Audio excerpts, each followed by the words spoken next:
ನಿನ್ನೆ ದಿನ ಈ ದೇಶದ ಪ್ರಥಮ ಪ್ರಜೆ ಗೌರವಾನ್ವಿತ ರಾಷ್ಟ್ರಪತಿಗಳಾದ ಶ್ರೀಮತಿ ದ್ರೌಪದಿ ಮುರ್ಮು ಅವ್ರ ಬಗ್ಗೆ ಕಾಂಗ್ರೆಸ್ಸಿನ ಅಧಿನಾಯಕಿ ಸರ್ವಾಧಿಕಾರಿ ಶ್ರೀಮತಿ ಸೋನಿಯಾ ಅವರು ಕೀಳಾಗಿ ಮಾತಾಡಿರ್ತಕ್ಕಂಥದ್ದನ್ನು ನಾನು ಖಂಡಿಸ್ತೇನೆ. ಶ್ರೀಮತಿ ಸೋನಿಯಾ ಗಾಂಧಿ ಅವರು ಅರ್ಥ ಮಾಡ್ಕೊಳ್ಬೇಕು, ಕಾಂಗ್ರೆಸ್ ನಾಯಕರು ಅರ್ಥ ಮಾಡ್ಕೊಳ್ಬೇಕು. ಈ ರಾಷ್ಟ್ರದ 140 ಕೋಟಿ ಜನರ ಪ್ರಥಮ ಪ್ರಜೆ ಅವರು, ಸಂವಿಧಾನಕ್ಕೆ ಹುದ್ದೆಯಲ್ಲಿರ್ತಕ್ಕಂಥವ್ರು.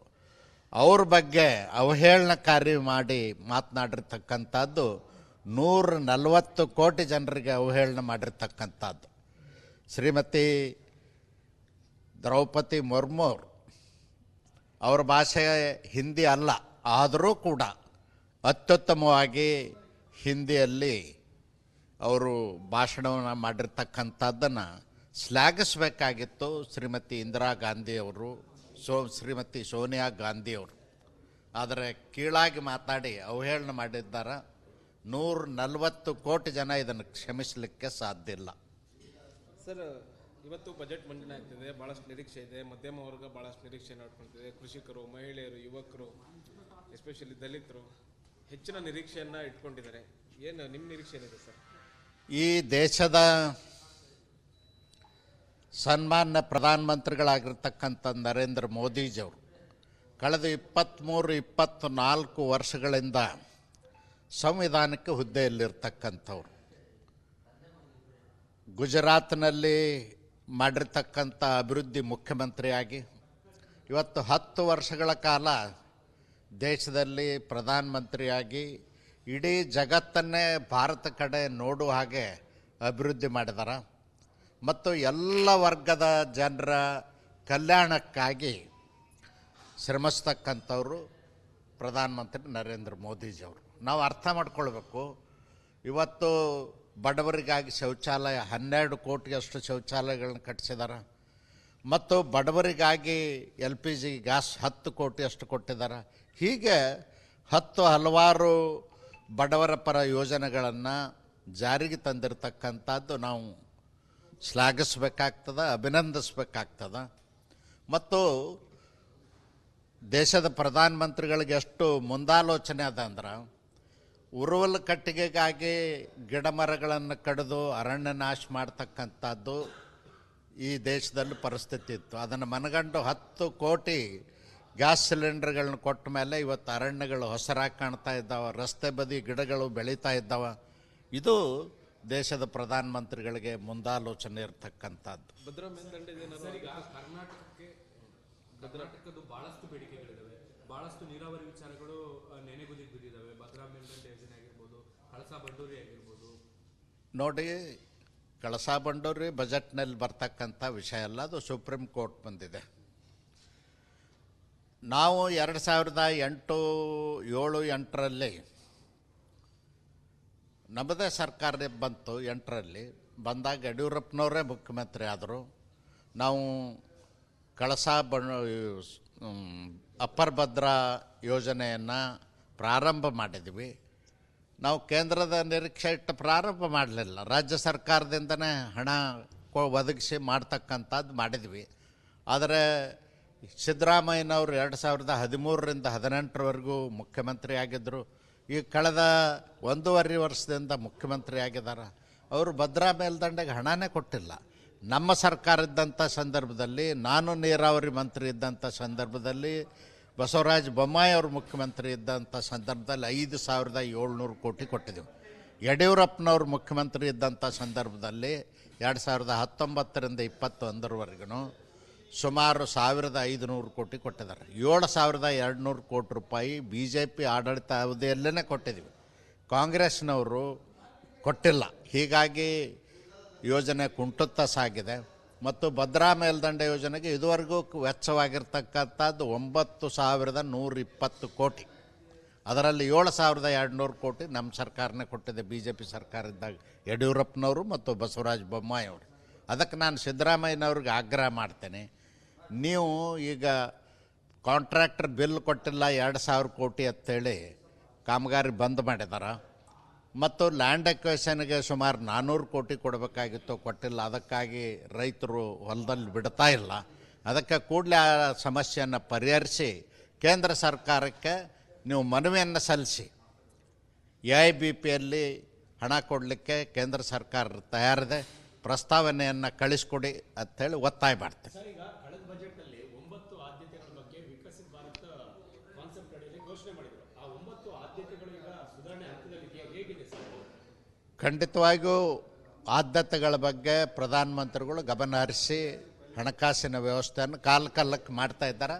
ಅದರ ಬಗ್ಗೆ ತಾವು ಯಾರೂ ಚಿಂತೆ ಮಾಡಬೇಕಾಗಿಲ್ಲ ದೇಶದ ಜನ. ನಿನ್ನೆ ದಿನ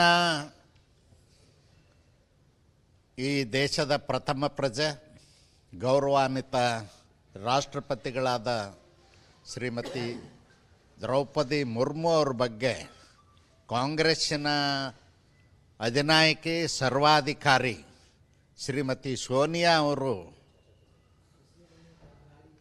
ಕೀಳಾಗಿ ಮಾತಾಡಿರ್ತಕ್ಕಂಥದ್ದನ್ನು ನಾನು ಖಂಡಿಸ್ತೇನೆ. ಶ್ರೀಮತಿ ಸೋನಿಯಾ ಗಾಂಧಿ ಅವರು ಅರ್ಥ ಮಾಡ್ಕೊಳ್ಬೇಕು, ಕಾಂಗ್ರೆಸ್ ನಾಯಕರು ಅರ್ಥ ಮಾಡ್ಕೊಳ್ಬೇಕು. ಈ ರಾಷ್ಟ್ರದ 140 ಕೋಟಿ ಜನರ ಪ್ರಥಮ ಪ್ರಜೆ ಅವರು, ಸಂವಿಧಾನಕ್ಕೆ ಹುದ್ದೆಯಲ್ಲಿರ್ತಕ್ಕಂಥವ್ರು. ಅವ್ರ ಬಗ್ಗೆ ಅವಹೇಳನಕಾರಿ ಮಾಡಿ ಮಾತನಾಡಿರ್ತಕ್ಕಂಥದ್ದು 140 ಕೋಟಿ ಜನರಿಗೆ ಅವಹೇಳನ ಮಾಡಿರ್ತಕ್ಕಂಥದ್ದು.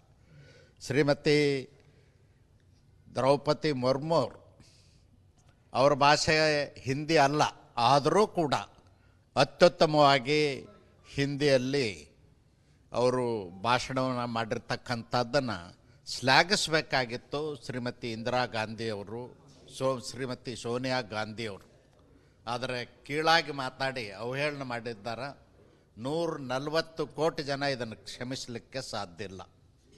ಸರ್, ಇವತ್ತು ಬಜೆಟ್ ಮಂಡನೆ ಆಗ್ತಿದೆ, ಭಾಳಷ್ಟು ನಿರೀಕ್ಷೆ ಇದೆ. ಮಧ್ಯಮ ವರ್ಗ ಭಾಳಷ್ಟು ನಿರೀಕ್ಷೆಯನ್ನು ಇಟ್ಕೊಳ್ತಿದೆ. ಕೃಷಿಕರು, ಮಹಿಳೆಯರು, ಯುವಕರು, ಎಸ್ಪೆಷಲಿ ದಲಿತರು ಹೆಚ್ಚಿನ ನಿರೀಕ್ಷೆಯನ್ನು ಇಟ್ಕೊಂಡಿದ್ದಾರೆ. ಏನು ನಿಮ್ಮ ನಿರೀಕ್ಷೆ ಏನಿದೆ ಸರ್? ಈ ದೇಶದ ಸನ್ಮಾನ್ಯ ಪ್ರಧಾನಮಂತ್ರಿಗಳಾಗಿರ್ತಕ್ಕಂಥ ನರೇಂದ್ರ ಮೋದಿಜಿಯವರು ಕಳೆದ 23-24 ವರ್ಷಗಳಿಂದ ಸಂವಿಧಾನಕ್ಕೆ ಹುದ್ದೆಯಲ್ಲಿರ್ತಕ್ಕಂಥವ್ರು.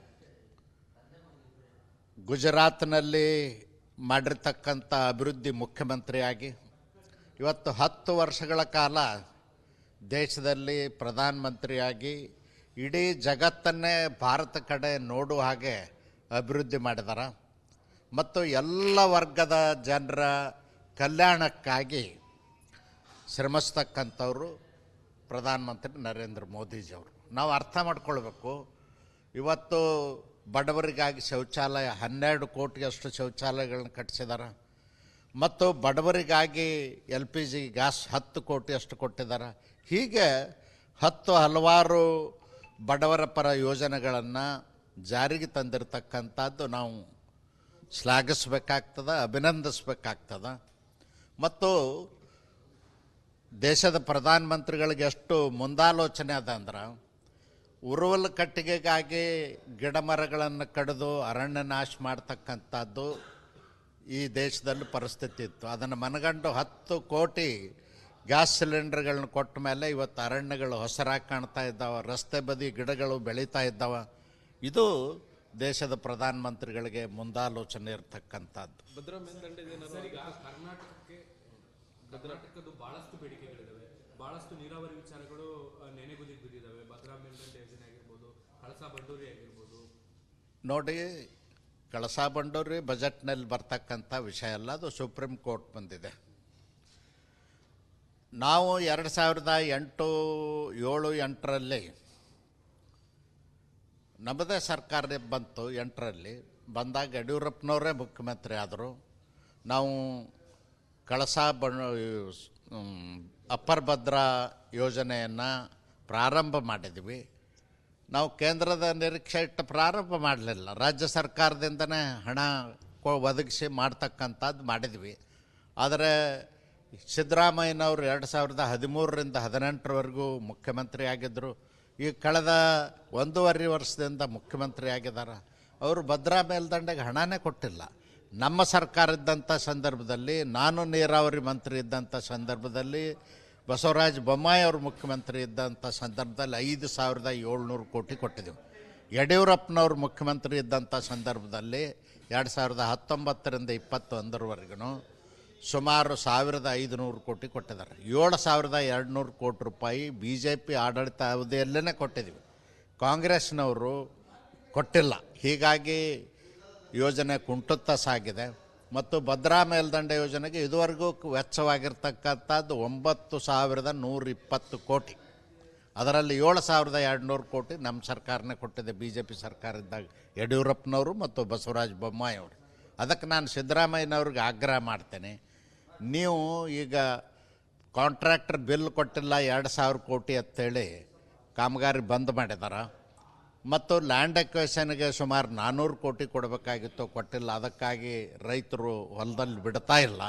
ಅದಕ್ಕೆ ಕೂಡಲೇ ಆ ಸಮಸ್ಯೆಯನ್ನು ಪರಿಹರಿಸಿ ಕೇಂದ್ರ ಸರ್ಕಾರಕ್ಕೆ ನೀವು ಮನವಿಯನ್ನು ಸಲ್ಲಿಸಿ AIBPಯಲ್ಲಿ ಹಣ ಕೊಡಲಿಕ್ಕೆ ಕೇಂದ್ರ ಸರ್ಕಾರ ತಯಾರಿದೆ, ಪ್ರಸ್ತಾವನೆಯನ್ನು ಕಳಿಸ್ಕೊಡಿ ಅಂಥೇಳಿ ಒತ್ತಾಯ ಮಾಡ್ತೇನೆ. ಸರ್, ಈಗ ಕಳೆದ ಬಜೆಟ್ನಲ್ಲಿ 9 ಆದ್ಯತೆಗಳ ಬಗ್ಗೆ ವಿಕಸಿತ ಭಾರತ ಕಾನ್ಸೆಪ್ಟ್ ಅಡಿಯಲ್ಲಿ ಘೋಷಣೆ ಮಾಡಿದರು. ಆ 9 ಆದ್ಯತೆಗಳು ಈಗ ಸುಧಾರಣೆ ಹಂತದಲ್ಲಿದೆಯಾ, ಹೇಗಿದೆ ಸರ್?